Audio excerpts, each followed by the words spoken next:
నాకున్న సమాచారం నిన్నాక మొన్న శామేరుపేటలో ఒక ఫామ్ హౌస్లో హరీష్ రావుతో ఈటెల రాజేందర్ కలిసినారు. అక్కడ నుండి కేసీఆర్కి మాట్లాడినారు.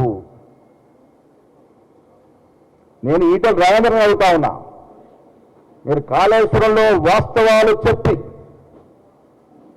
మోడీ మనిషి మోడీ పార్టీలో ఉన్నానని చెప్పుకుంటారా, లేక మీరు హరీష్ రావు కేసీఆర్ మాట్లాడుకున్న తీరు వల్ల కేసీఆర్కు లాభం విధంగా మీ వాంగ్మూలం ఇచ్చి మీరు మోడీకి వ్యతిరేకమని చెప్పుకుంటారా? ఇది తేల్చాల్సిన అవసరం ఉంది ఈటెల గారు. మీరు మాకు పక్కా సమాచారం ఉంది. ఈటెల గారు హరీష్ రావు గారు కేసీఆర్ మాట్లాడుకొని కాళేశ్వరం విషయంలో అందరం కూడబట్టుకుని బయటపడాలి, అందరం ఒకటే చెప్పాలి అనే మాట మాట్లాడుకున్నట్టుగా అర్థమవుతా ఉంది. అసలు మీరు మోడీ పార్టీలో ఉన్నారా, లేక పేరుకు మోడీ పార్టీలో ఉండి మీ ధ్యానమంతా కేసీఆర్ పార్టీలో ఉందా?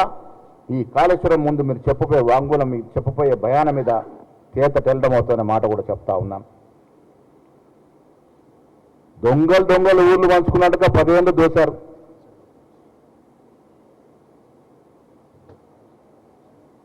ఇలా Pochampadu project, Nizam Sagar project, Nagarjuna Sagar project కట్టి 80 ఏళ్ళు అవుతా ఉంది.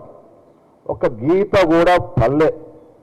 మీరు కట్టిన ప్రాజెక్టు 5-6 ఏళ్లకే పగుళ్ళు పడి కూలిపోతా ఉన్నాయంటే ఎంత మింగినారో మీరు దాంట్లో ప్రజలకు అర్థమవుతా ఉంది. మీరు ఇవాళ కాంగ్రెస్ పార్టీ గురించి మాట్లాడుతూ ఉన్నారు. ఇందిరాగాంధీ గారు యుద్ధం చేసినప్పుడు 90,000 మంది సైనికులు ముక్కు నేలకు రాసినారు. ఇది ఇందిరాగాంధీ ఘనత.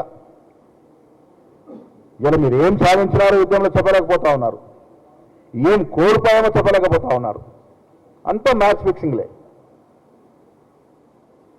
అరే ఈ దేశం సైనికులకు బాసటగా ఉంది, అందులో కాంగ్రెస్ పార్టీ ముందుంది.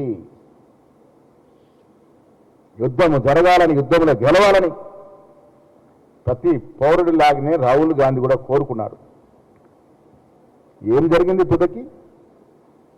ఆ వాస్తవాలు చెప్పాల్సిన పని లేదా మీకు? అది దాటవేసేందుకు ఒకరి మీద ఒకరు విమర్శలు చేసుకున్న సందర్భం. ఇలా కవిత గారి మాటలు, రాజాసింగ్ గారి మాటలు ఇవన్నీ జత చేసి చూస్తే